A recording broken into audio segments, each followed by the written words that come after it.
I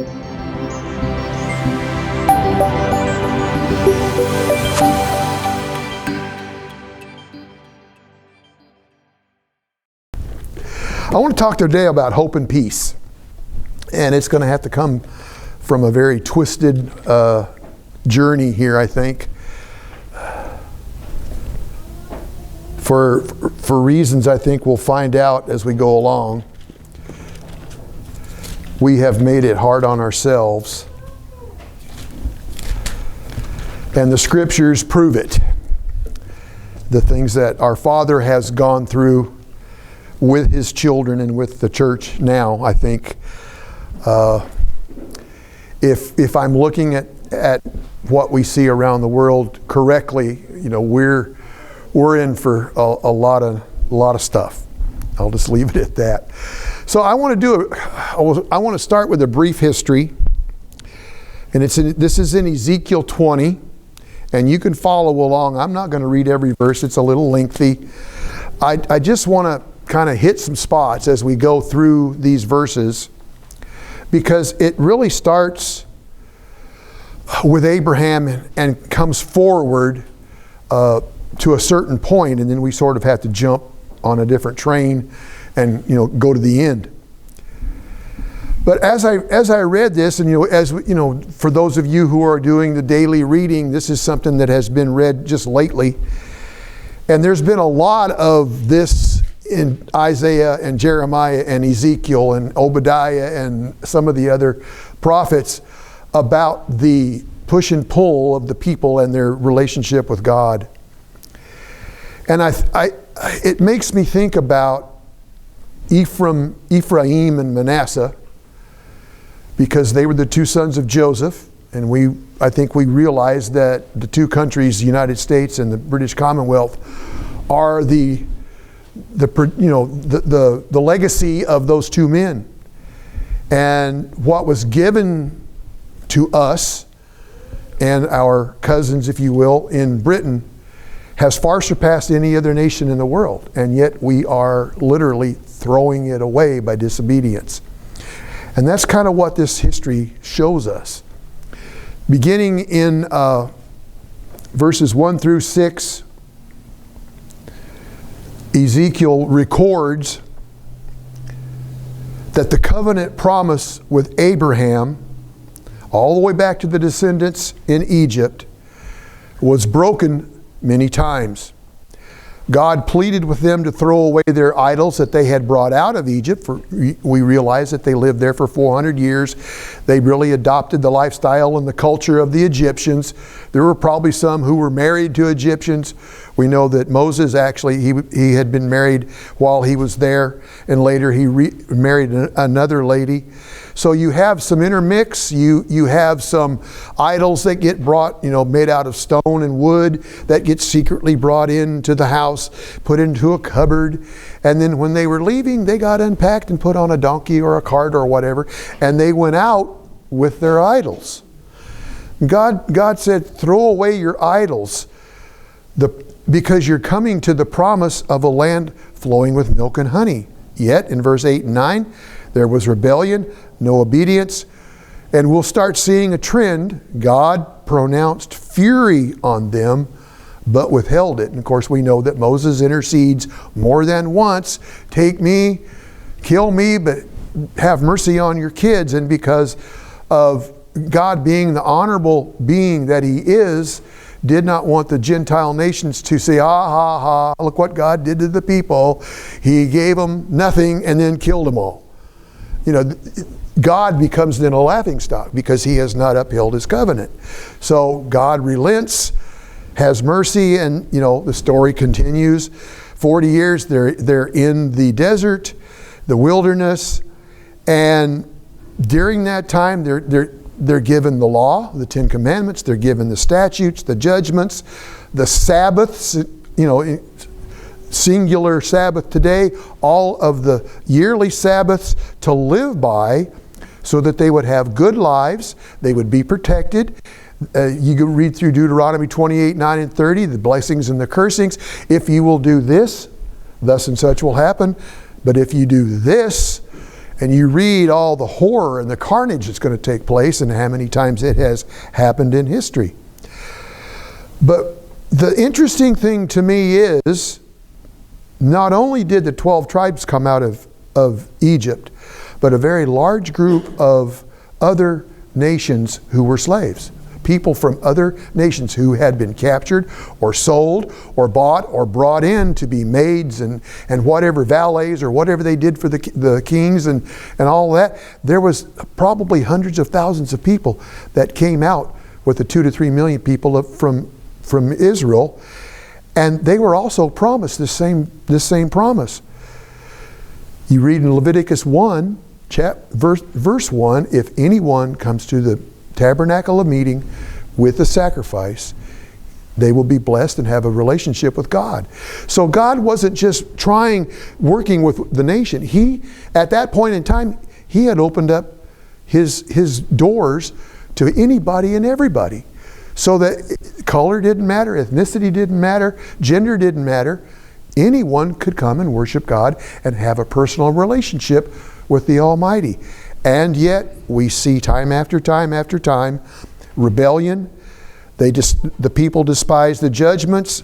And nothing's really said about those other nations, so it's hard to know where they fit in all this. How many of them might have actually participated and actually had a relationship, or were they like just the rest of the people who were following their own way and opening their little cupboard that they might have put away somewhere, and it's now in the tent, and they're going to secretly, they think, hide and worship other things.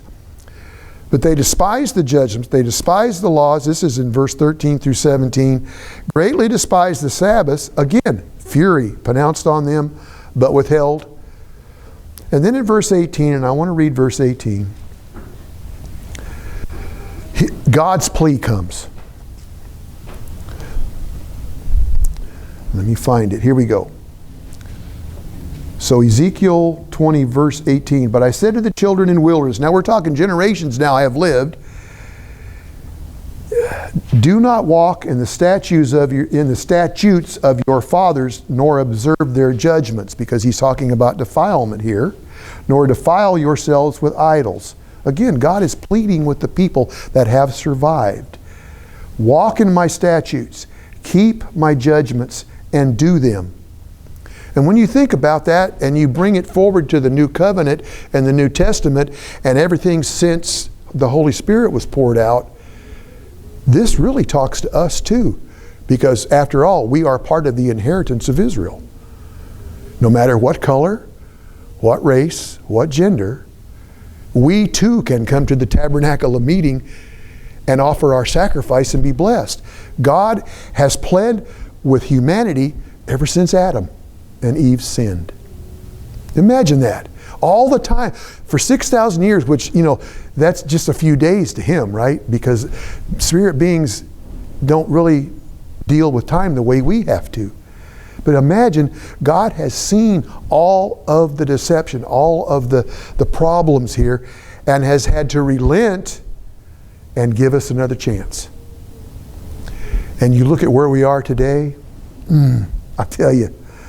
Verse 20, he says, hallow my Sabbaths, set them apart, make them joyful, make them worth something, make them mean something.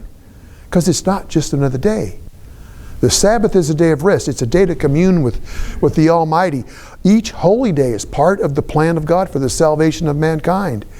Get to know those holy days. Understand what they're about. He was pleading with them then. He's pleading with us now. That they will be a sign between me and you, continuing in verse 20, that you may know that I am the Lord your God. Notice verse 21, notwithstanding, the children continued to rebel, did not walk in the statutes or anything else. And again, you repeat. So down in verse 23, I think that's where I want to go to. Verse 23, we'll go down there. Also I raised my hand in an oath to those in the wilderness that I would scatter them to the Gentiles. See, now here's kind of the first real recognizable place where we see what happens to the house of Israel and the house of Judah. And we'll get over there in a little bit here.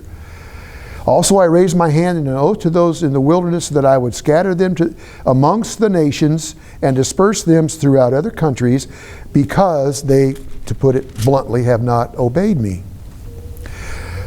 Verse 25. Therefore, now notice this progression has an end. And we see that through the kings, especially after Solomon, after the split. Especially after the split. Especially after the northern tribes built their own tabernacle. They had their own priesthood. They dealt in other things, and they were literally the ones who were scattered. Judah, taken captive, comes back to the land with baggage. I'll get to that in a minute. They're still in the land when Jesus lives there, and of course they've also gone through the Medes, the Persians, and Romans. So they have not really been successful. See, let me find where I was. Where was I, Helen? What verse did I leave off with? 25. Okay.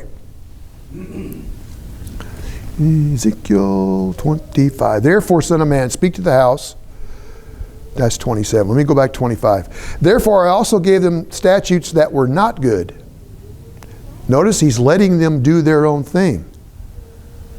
Not good, and judgments by which they could not live. Paganism. Paganism doesn't work. The God doesn't hear, doesn't see, doesn't answer. You're praying to a false God, a lump that can't answer you back or take care of you. They were not good, at judgments they could not live by.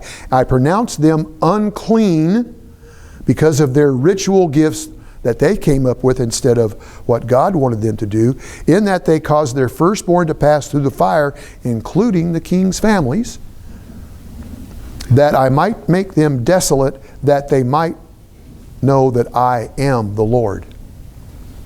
Now you think about that verse being written in Ezekiel. Ezekiel is with Judah, captive. He writes this as the watchman. And then you see history continue, and look where we are today. England is pretty much in civil war. There are gangs of Muslims roaming the streets, causing a lot of mess over there.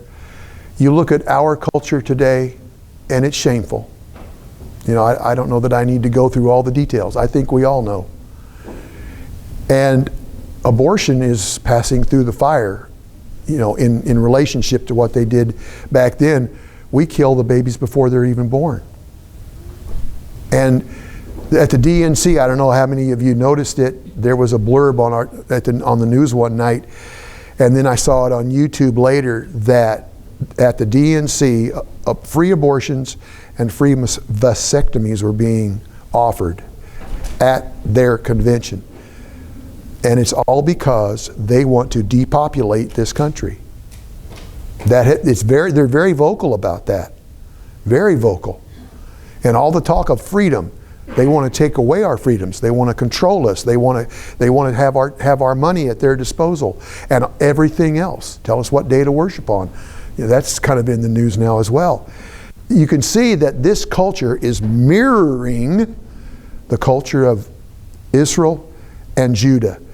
Nothing's changed in, 3,000 years or so of human history.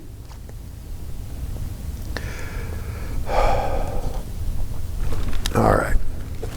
Turn the page. So, going forward, we know that the house of Israel was scattered into Europe, into Scandinavia, British Isles, and the United States. The British Isles, that Commonwealth, had many, many nations. India, Africa, Australia, New Zealand, Canada, to name some. I don't think I've got the whole list in my memory. But they were a very great commonwealth, including a lot of Caribbean islands and so forth.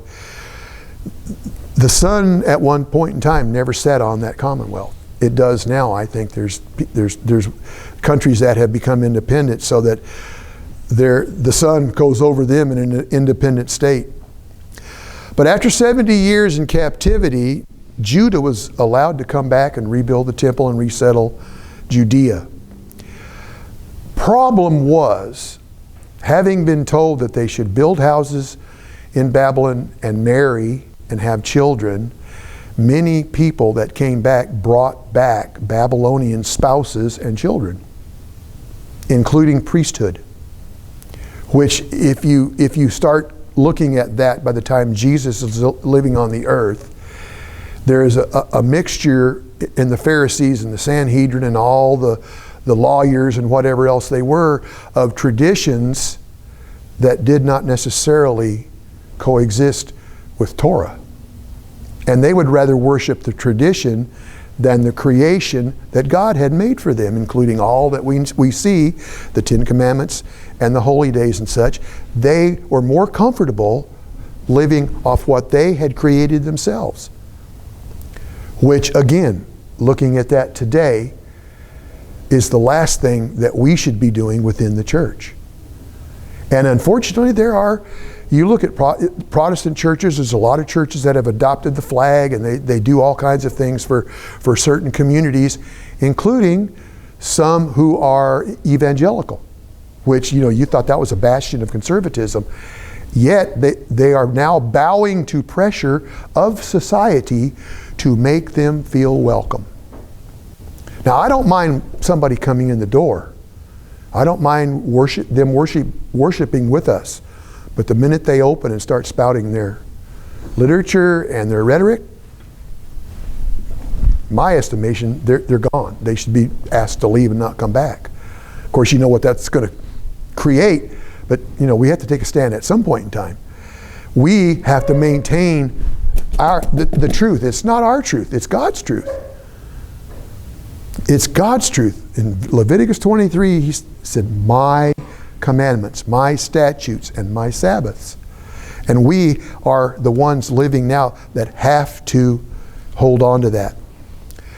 Judah lived in Judea until AD 70, when the walls of the temple were torn down, and there's evidence of that now. There's pictures available online where you can see the hewn stones that have been thrown down, and they're just all scattered along a walk pathway area, because archaeology over there is huge, and there's been so much uncovered, it just keeps proving the Bible. So there's evidence that there was a temple, and there's evidence that the city of David is probably where a lot of sacrifices were done, and there's interest in that over there now. There's an altar that has been built. There's heifers over there that are ready. All they need is a place to offer their sacrifices and begin that. So there is that part of the society that still wants to go back to that tradition. But Israel, for the most part, is a secular nation, very secular nation.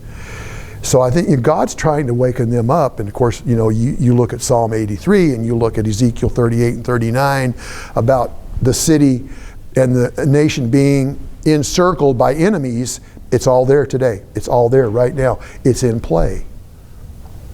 It's in play. And you read through Matthew 24, which is, that's several sermons by itself. But you get over the parable of the fig tree. When the fig tree's green and blossoming, that's the end. That's when Jesus comes back for his flock. He's the first of the first fruits. We are the first fruit field. We received the Holy Spirit. Holy Spirit was given to the church. When else would you expect Christ to come back and receive his people to the sea of glass? To me, it makes sense. Now, I can understand people of a different opinion. That's where I'm at, because now I see in prophecy when the beast comes, the 3.5 years that the tribulation starts, then the seventh trumpet sounds after they've been killed and resurrected. To me, it all falls into place. So when I look at what I see now, I see things waiting. I see the dominoes sitting there waiting to be knocked over. We need an agreement between probably Saudi Arabia and Israel. We need a treaty or a lease signed so that altar gets put somewhere and the sacrifices begin. Because when that happens, 3.5 years later, the beast is going to walk in and desolate that setting. Those witnesses, those priests are going to come out and begin prophesying against the beast. The beast is going to push back, just like Moses and Aaron and the Pharaoh back in the day. 3.5 years is half. First resurrection happens in Revelation 11. All those folks go to the Sea of Glass, and there's a lot of beautiful things that take place on the Sea of Glass. That again is another whole treatise in itself.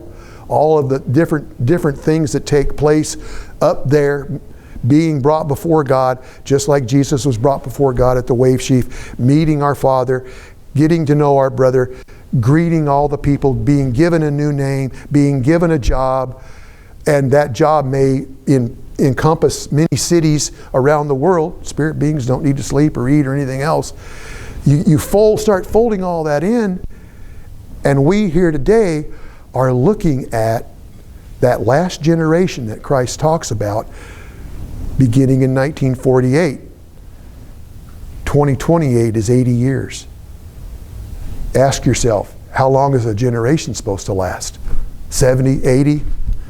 We're close either way. If the rebirth of Israel in 1948 is the beginning of the calendar that God is going to use to put all these things into motion, we're sitting at about 11:50 on a clock. To me, I think we're really close. I really do. Which brings me to a point, and I want to start here in Jeremiah and then go to the New Testament. We'll go to Jeremiah 9. I might actually finish on time today. Jeremiah 9 and verse 23. And if we just read this and let it ruminate a little bit, to me, there's not a whole lot of expounding necessary other than to, kind of move the point along. Jeremiah 9, 23. Let not the wise man glory in his own wisdom. Let not the mighty man glory in his might, nor let the rich man glory in his riches. But let him who glories, glory in this, that he understands and knows me, capital M, me, meaning God, that I am the Lord, exercising loving kindness, judgment, and righteousness in the earth. Has God not been doing that since Adam was put on the ground, taken from the ground and made a man? God has been exercising kindness, love, mercy, judgment, punishment, and even though it's punishment, it's for good. You understand that? When the house of Israel went into captivity and got spread, guess what the good was? The British Empire, the United States, and France, and Scandinavia, all great countries, having somewhat religious sense. Our Constitution, we're based on godly values, not that they're used anymore, but as much as man could do it then, that Constitution is a great document as far as it goes. God will explain the rest to us, to mankind. We're learning about it now through His Word. But God has been very kind to mankind. His own, because we're made in the God kind, He's been kind to human beings overall. There's been some punishments dealt out. You think about Nebuchadnezzar, brought in from Babylon on the wings of an eagle. Then the Medes and the Persians and the Greeks and the Romans, all after them, based on Daniel's dreams, Nebuchadnezzar's dreams, actually. Then you look, you could come on down through history. Hitler, little scrawny guy about yay tall, I think he was Jewish, can't be for sure.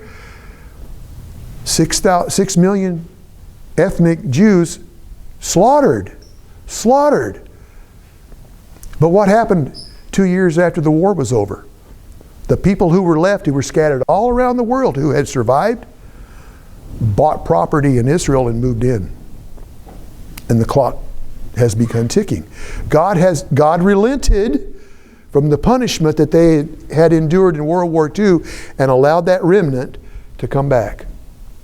And that remnant is there because there's much yet to play out in prophecy. It's playing out right now in front of our eyes. So to me, there can be no coincidence. Verse 25. Behold, the days are coming, says the Lord, that I will punish all who are circumcised with the uncircumcised. Now you understand the Israelites were circumcised. The other nations weren't. So that, in essence, that's sort of a clue and a synopsis for what happened in history. Every time a nation a Gentile nation would, or a pagan nation, or whatever you want to call it, another nation other than Israel would come against Israel, they were used for a purpose, but in the end they also get corrected. There's a lot of that in the Old Testament as well as the New. So that's what this is really talking about. All those folks around Israel right now, all those countries that are encircled and trying to annihilate Israel, God will deal with all those nations. They will have their just desert when the time comes. Notice the names that are used here. Verse 26, Egypt. There was a lot of goings on with that because you had various people going down. Abraham kind of started it. Everything happened there, and then they left. So Egypt was involved. And then you have various places during the kings when people would go there and make a treaty with Egypt thinking that they could, get away from what was going to happen. God says, no, I'm going to send the army down there and take care of Egypt too, and you're going to die. And then he starts listing the ways they're going to die. So Egypt, Judah, there's the circumcised, Edom, Esau, Ammon and Moab are the two daughters of Lot. Nations have been built around those, and there they are. They're sitting right beside Israel. Jordan is almost a satellite country. They're friendly with Israel. A treaty's been made with Egypt. They're non-combative, but they don't give any help either. They sort of kind of went neutral-ish, I guess you could say. But they're listed right here.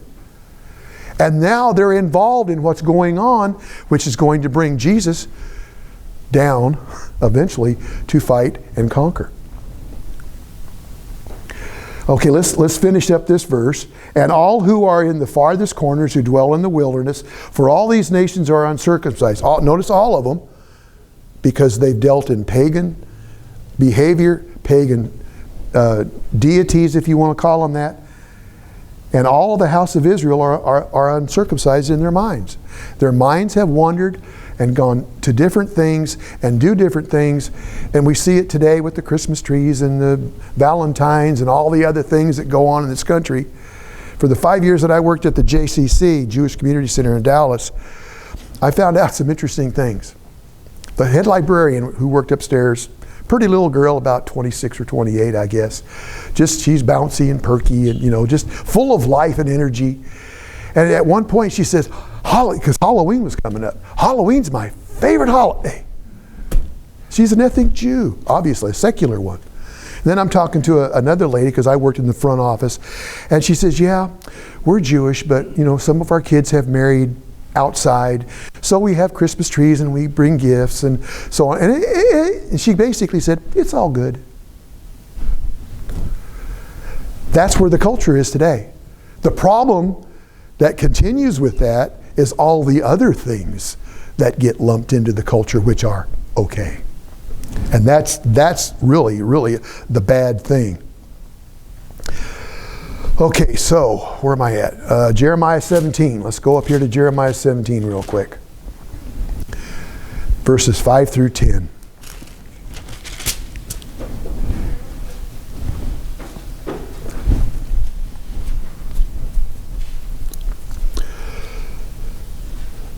Jeremiah records this. God was speaking to him. Notice what he says here. Verse 5, cursed is the man who trusts in man. How many in the church trust in man? A lot of us have made mistakes. Trust a contractor, builder, policeman, tax guy, right? I mean, we could keep doctors, lawyers. Yeah, I mean, can you trust them? Says here not to. Can you trust a politician? You know, each of us have to make that decision, right? I've already made mine a long time ago. Trust. Cursed is the man who trusts in a man and makes flesh his strength. Vote for me and I'll save the world. Whose mind departs from the Lord. Verse 6, for he shall be a shrub in the desert and shall not see when good comes. In other words, that person who's in this place has become so jaded and so involved in carnal that they don't see when the Spirit of God does something good for mankind that would benefit them as well. That's where we are today. For all the people that have this word salad kind of mentality, I've listened to, YouTube is fascinating sometimes. I'll watch a blip of it here and a blip of it. I don't watch it, whole 40-minute segment. I'll catch the title, and then you'll hear somebody in their language try to talk to somebody who is conservative, and it's I can't understand what they're saying because it's so convoluted. It does not make sense because that's what they trust in, that type of behavior, because in that's their freedom. They're not kowtowing to a law. They're not doing anything but what they want to do in their little word salad. And you try to talk to them in a conservative way, kindly, and it's amazing how many people just blow up. They can't think. They get challenged by the moderator of whatever. Charlie Kirk's good at this. If you ever watched him, he will calmly ask them a question in clear, concise language, and their mouths go. And they have to think about it in this pregnant pause that goes on way too long before they come up with something that almost sounds intelligent. But they can't compete with Charlie. For whatever reason, he's been given a gift. He really has. Glenn Beck's the same way. Glenn Beck has had a come to Jesus meeting here lately. For whatever reason, he's got on the bandwagon. I don't know how far he goes, because he's a Sunday keeper, but he believes in God. He believes in Jesus Christ and calls on His name. Now, don't we read that in the book? I will listen to who calls on my name. So there are bright spots in the culture that are listening and that are tuned in. And it's going to be up to Father to figure out where they fit in the future. I don't dare judge that. For one reason, for all I know and for all I claim to know and for what I try to be, there's still failure there. What if I do something really, really stupid and miss? Right? Now, then what do you do? Tribulation such as never was or never will be again would be what that would face if we don't come up in the first resurrection. Continuing in verse 6, but shall inherit the parched places in the wilderness in a salty land which is not inhabited. What did God pronounce in judgment for Israel and the land over there? Desolation. The land of Judah was desolate from 70 AD till 1948 when the Jews came back to the land. Mark Twain was over there in 1870, I think, Samuel Clements, and he remarked how desolate Judea was. But you look around. Dubai, Arabia, Iran. The rivers are drying up. They have no water. They can't grow crops. It's dry. It's desolate. And it's been that way. Sahara Desert in Africa, it's been that way for hundreds, if not thousands of years. Probably all because of sin and punishment. Maybe not in all cases, but imagine the future when the land becomes verdant and green and the dew comes up and the plants grow and feeds the whole world, because God's name will be called upon then. That's what we look forward to. There's where we start finding out about the title of the sermon, Hope. We'll get to peace in a minute. Verse 7, blessed is the man who trusts in the Lord, whose hope is in the Lord. For me, it's the only place I go. I love my wife. I love you folks.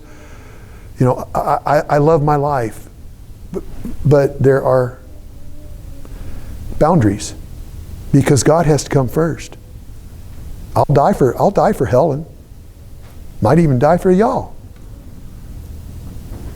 But I'm not going to die needlessly, meaninglessly in a culture that's going to fail miserably.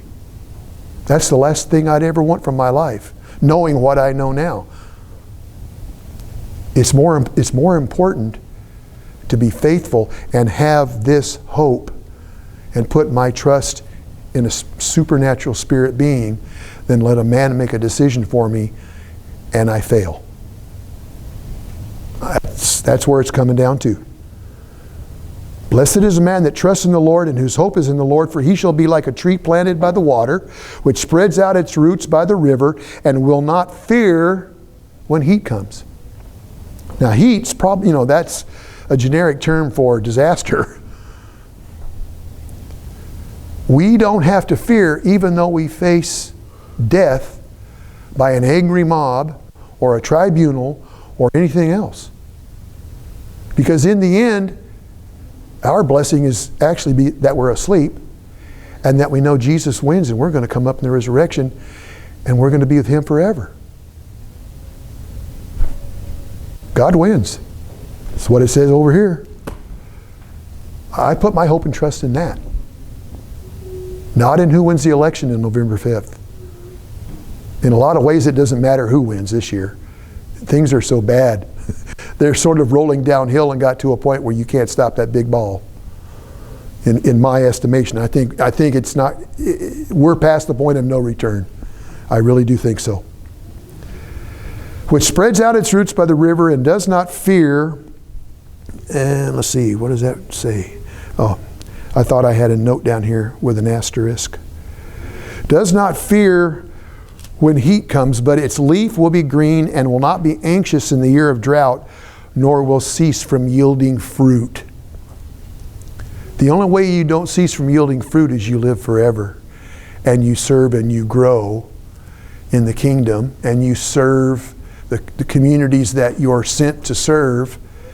And then when the new heaven and the new earth comes, and we read that there's no end to the expansion of that kingdom, nor will cease from yielding fruit. That's where I go with that part of that verse. When eternity comes and we're there and present with Christ, and He says, go out there on that planet and make mankind for me in your image. What if He says it to all of us? All the planets that could sprout. Why should there just be one earth with everything else that's around us? Why can't there be planets sitting out there waiting to be inhabited when the new heavens and the new earth comes back? Why can't there be planets out there just waiting with atmosphere and all ready to go, not laying waste like it is now? Because there was war in heaven a long time ago. It's hard to tell how long ago. That's why we see the moon the way it looks. It's damaged. It can't survive. Life can't survive on the moon. And yet, what happens if there are moons around the new earth, in the new heavens?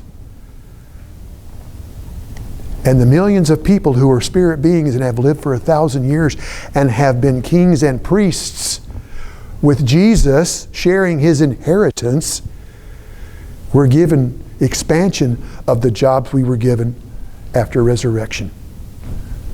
Right? It doesn't matter what happens to this. And in some ways, I'm very joyful for those who have already fallen asleep, because they won't see what we may see. Because the longer we live, the greater the chance of failure. If you want to put it bluntly.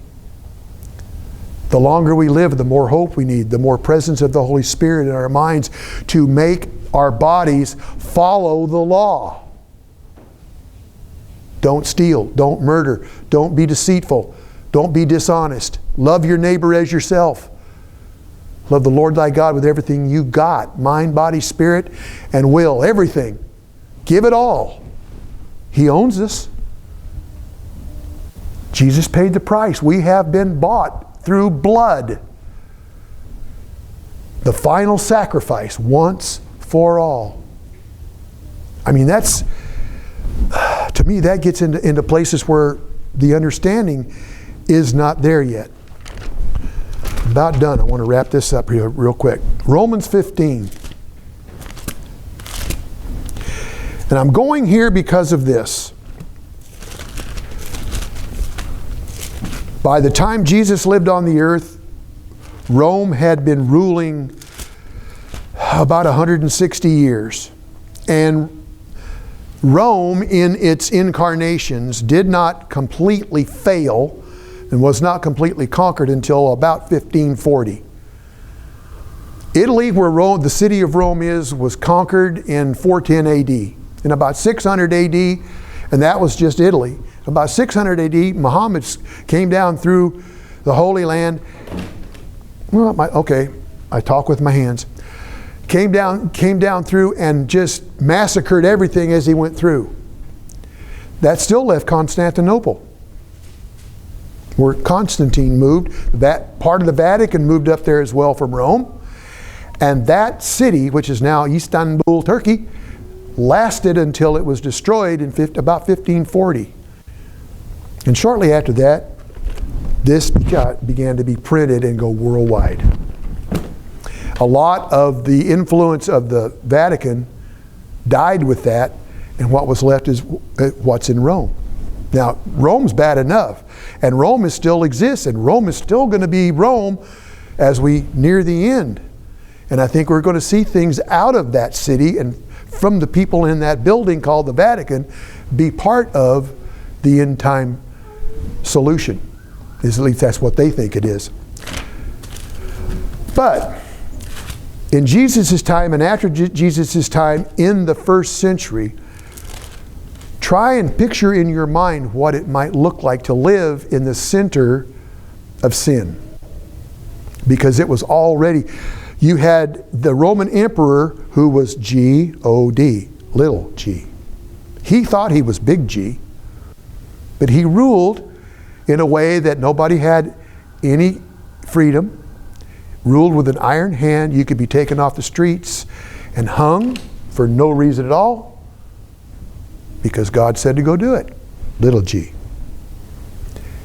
And as time went on in the second and third centuries, Rome started to fall apart because the four horsemen pictured in Revelation 6 conquer.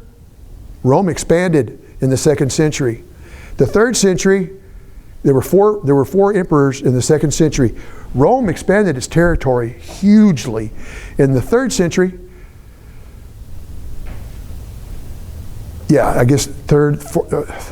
the 2 to 300s, 100, 200, no. I'll get it straight. In the first century goes to 100. The second century is the first horse conquering. In the 300 to 400, that'd be fourth century, you started having civil war. You would see an emperor come to the throne. 2 or 3 years later, a militia somewhere would come up and conquer him, take over. 6 months later, somebody else would bring a militia and come in. So you had civil war amongst the various families and groups, so that the last horseman is pestilence, famine, pestilence, and death. That's what you saw. Rome also was just annihilated in 410. So you have this culmination of all this stuff happening that John saw, which was going to happen shortly after he put it pen to paper. It didn't take 2,000 years. We may actually see a revival of that now, because we see Putin, we see Iran, we see people trying to conquer lands. It's happening now. What's going to happen after that? Civil war. There's going to be, and there might already be that inflection now in the wars that are being fought, because groups don't get along with one another. And what follows that is famine, death, and so on and so forth. And then we keep going through the trumpets. It's all set. It's just sitting there waiting for the first domino to hit the ground, to start taking off. So, realizing that they lived in a very tenuous state, you can imagine, we live here. What happens if they shut the doors and say we can't meet here anymore? There's a Sunday law, you can't meet on the Sabbath. What do you do? What if they turn the internet off? Now you don't stream. What do we do? Same thing these people did. They could whisper to one another. They could send notes to one another. Big city, you could surreptitiously go around in the alleys and whatever and find a little quiet place and meet on the Sabbath. And pretty soon, by AD 70s, Rome burned in the late 60s. Jerusalem was pretty much done in 70 AD. So you had this whole thing just being blown apart. And the people who were actually believers in Jesus Christ were scattered everywhere, the ones that survived. That's the context that you look at this chapter. So Paul writes this. I'm going to read the 13 verses. Romans 15, 1 through 13. And then we'll be done. Moreover, brethren. Now you got to take in mind, this moreover means comma, everything that he's written before. Everything was dictated to a scribe. Chloe was sitting there, the deaconess. She was sitting there with it when it was done. They talked back and forth together. And then she brought that to Rome and read it to the congregation and then expounded on it, because she had been there with Paul when Paul dictated it. Chloe was a big deal. Let me tell you, women in the church, yes, doing works of kindness and goodness and ministry. You look at Aquila and Priscilla. It's only mentioned once in the New Testament. The rest of the time it's Priscilla and Aquila, because Priscilla was on the riverbank evangelizing the people that were washing their clothes. And there are other ladies in the New Testament. So whatever has been written in bylaws, I go here. Women are very important. Gender doesn't matter. Sex, all the things that were done in Leviticus, anybody can come, including maidens or widows. It all flows.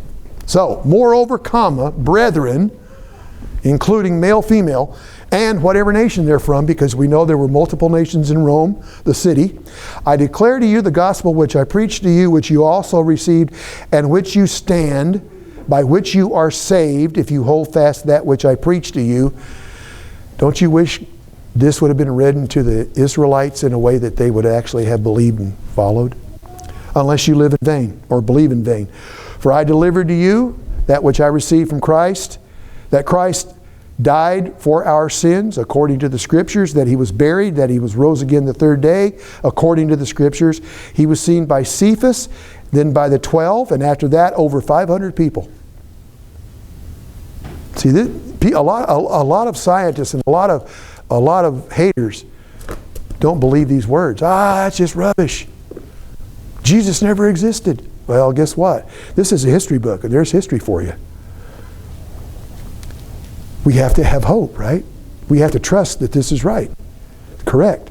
After that, he was seen by over 500 people at once, of whom the greater part remain up into when this was written, probably about AD 59 or 60. Then he was seen by James and all the apostles, and last he was seen by Paul. because he visited Paul in the cave and taught Paul for 3 years. You can imagine a one-on-one instruction from Christ. I think that's why he's so vociferous in how he did his ministry, because he had direct knowledge of Jesus as one born out of due time. As he said, "For I am the least of the apostles, not worthy to be called, because I persecuted the church. But by the grace of God I am what I am, and his grace toward me was not in vain." I hope we can all say the same thing about each other and about ourselves, right? What we were before baptism doesn't matter anymore, because we belong to God. I had a good conversation with my daughter last Sunday. She goes to church on Sunday. She grew up in the church, but through life, she goes to church on Sunday. But she sat there and told me, because we were talking about pronouns. She looked at me straight in the face and she says, "Dad, I don't have a pronoun. I'm a believer in God, and I'm a child of God, and my name is Vicki Jordan."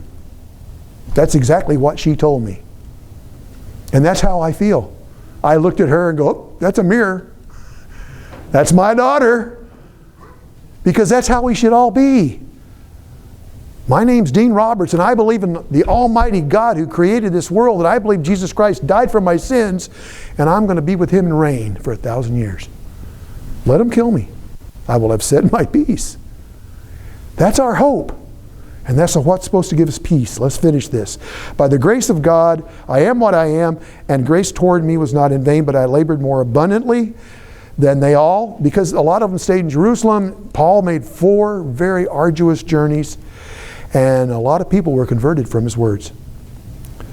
"Therefore, whether it was by I or they, so we preach and believe." Now, verse 12. "Now if Christ is preached..."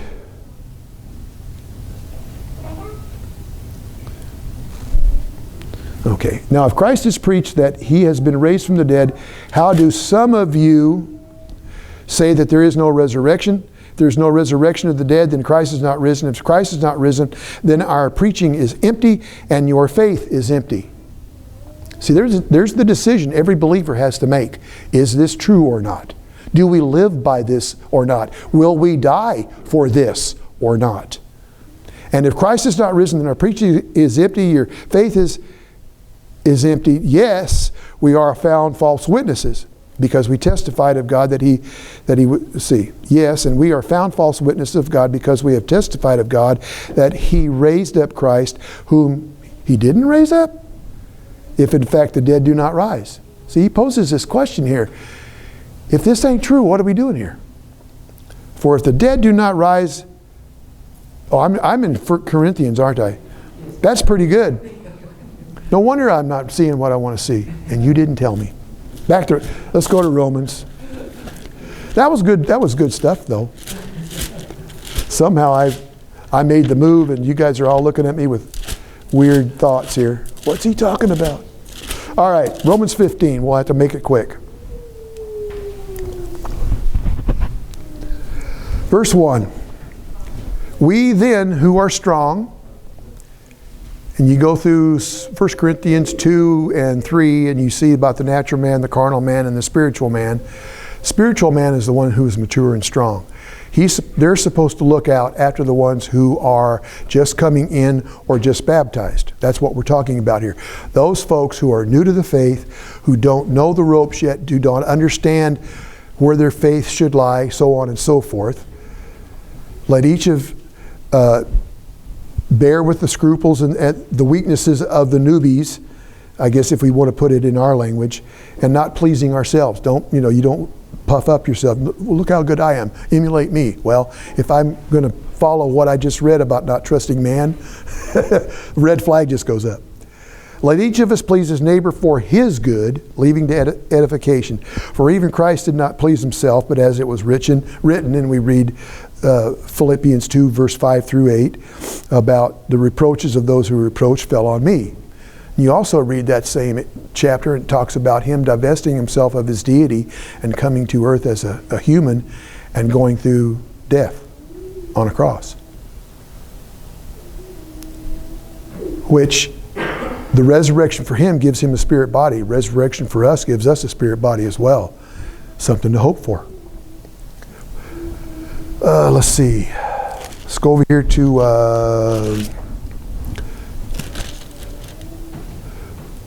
verse 7. Therefore receive one another, just as Christ received us to the glory of God. I say this, that Jesus Christ has become a servant to the circumcision for the truth of God, to confirm the promises made to the fathers, that the nations might glorify God for his mercy, as is written. For this reason I will confess to you among the nations and sing your name. Rejoice, O Gentiles, with the people. Praise the Lord, all you nations. Laud him. Then he talks about the root of Jesse, that he shall rise to reign over the nations, and in him the nations will have hope. Then we can go back, I'm not going to go back there, but you go back to John 14 and verse 27, and Jesus says, peace I leave with you. Not man's peace, but my Father's peace. You will have tribulation, but guess what? I have overcome the world. If we get to the point of the resurrection and we're standing before Jesus on the sea of glass, we too will have overcome the world. And we all will be kings and priests in the kingdom for 1,000 years. That's really something to have hope about and be at peace with.